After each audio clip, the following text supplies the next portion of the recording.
investigating the deeper levels of reality in a world awash in chaos. I'm Alex Ansary, and this is a bonus transmission of Outside the Box. We have a special guest tonight who is joining us at 5 o'clock his time in Belgium to discuss his book, How to Survive 2012. Patrick Geryl is with us on the phone at the moment, and this is a part of a series of programs that I'm doing on the subject of 2012. John Major Jenkins will be on Outside the Box on the 27th of September. Following that, we have another speaker to come on to discuss 2012 and this interesting date that the Mayans left us thanks to their long count calendar. Patrick, how are you? Hi, Alex. Okay. It's early in the morning, but it's okay. Well, yeah, I appreciate the fact that we are able to connect on this topic. You know, Patrick, I've been looking around and I see a lot of people talk about the year 2012 more than 3 years ago. Many new authors, many different perspectives, and I'm curious what your perspective is on the year 2012. I notice your website is howtosurvive2012.com. Tell us a little bit about it. Well, I started my research 11 years ago, and I published my first book, The Orion Prophecy, 10 years ago in Dutch. And then I looked during 4 years for an English translation. And in the year 2000, I spoke with David Hatcher-Childress from Adventures Unlimited Press, and he decided to publish my books, all three of them, in English. And after that, after the publication of my first book, everything started to go a bit faster. And now I'm working on a survival group for 2012. And in my books, my first book, The Orion Prophecy, I found that a high civilization was able to calculate the previous cataclysm in 9792 BC.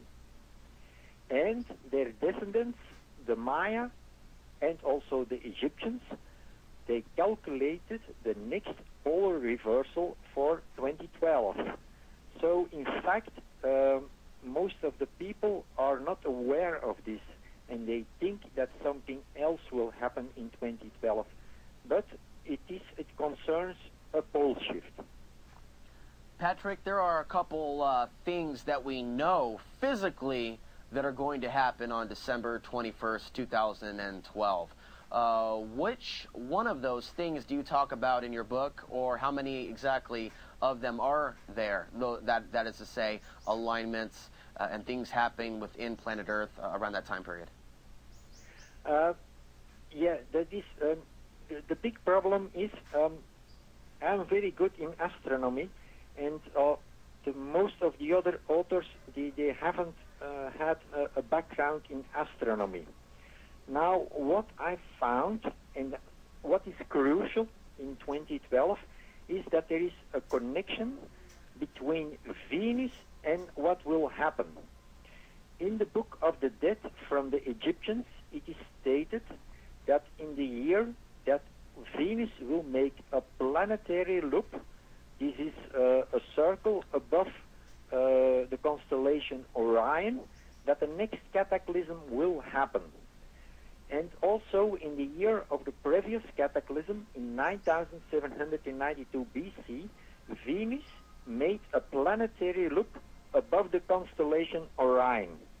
Now, this happens. This same movement happens every 243 years.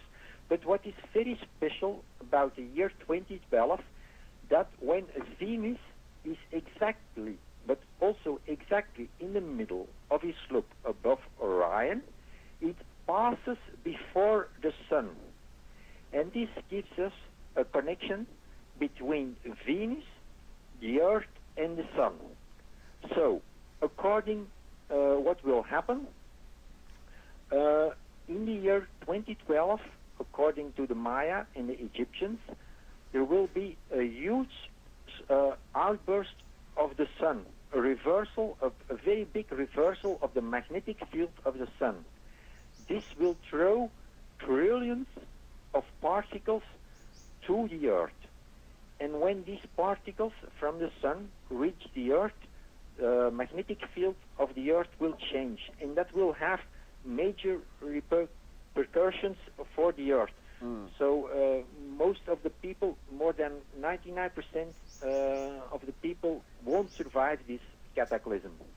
So you are again in what you would call the main point you're trying to make in the book, or the main thesis is pointing towards this pole shift, as you mentioned earlier? Yeah, yes, it's a pole shift. So when the particles fall in the magnetic field of the Earth, they will give an opposite current from the inner core of the Earth. And the inner core of the Earth will be, in a few hours, in less than a day, will be put upside down. So the inner core that is now pointing to the north will then be pointing to the south. And also the North Pole will change in the South Pole. And this can be seen in lava outflows from the past, and in the 60s and the 70s from the previous century. Then the most of the scientists, they said that the North Pole changes into the South Pole every 11,500 years. And in the 90s from the previous century, they changed their mind and they said, no, it doesn't happen. There is a larger movement. It's every 500,000 years. And they didn't give a good answer why they changed their mind.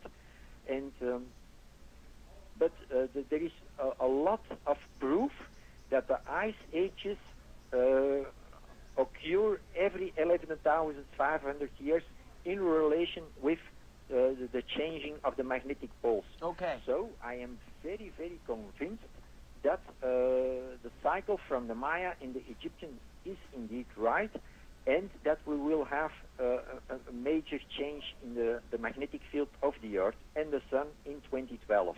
I think we know now that we're going to see some major changes with the weather, but just to reiterate, you're seeing more or less an ice age as opposed to a major heating up of the planet? Yeah, what will happen? Now, when the inner core of the Earth goes upside down, the movement of the Earth will change. Now the Sun comes up in the east and goes down in the west. But when the movement of the Earth changes, the Sun will come up in the west and go down in the east. Now you have on the equator the speed of the oceans at the equator is about 1,000 miles an hour. This speed in about one day will go to zero and then will speed up again till 1,000 miles an hour. This is a movement change from 2,000 miles an hour, and with that an unbelievable tsunami from more than 2 kilometers high will go over the whole Earth. Patrick. Do you understand me? This is in fact what in the Bible is the story of Noah. Noah said every mountain, high mountain on the earth was under the water, and this is in fact what happened about 12,000 years ago. Patrick, I want to ask you a quick question. Yeah? Do you know of any mainstream scientists, or how many do you know, if you know of a few, or people in government that are aware of these changes that are coming, or are also looking at it through their own scientific communities? I'm not aware of this because I know in Belgium because I have a theory about the universe, and I was on the Belgian television 17 years ago, and I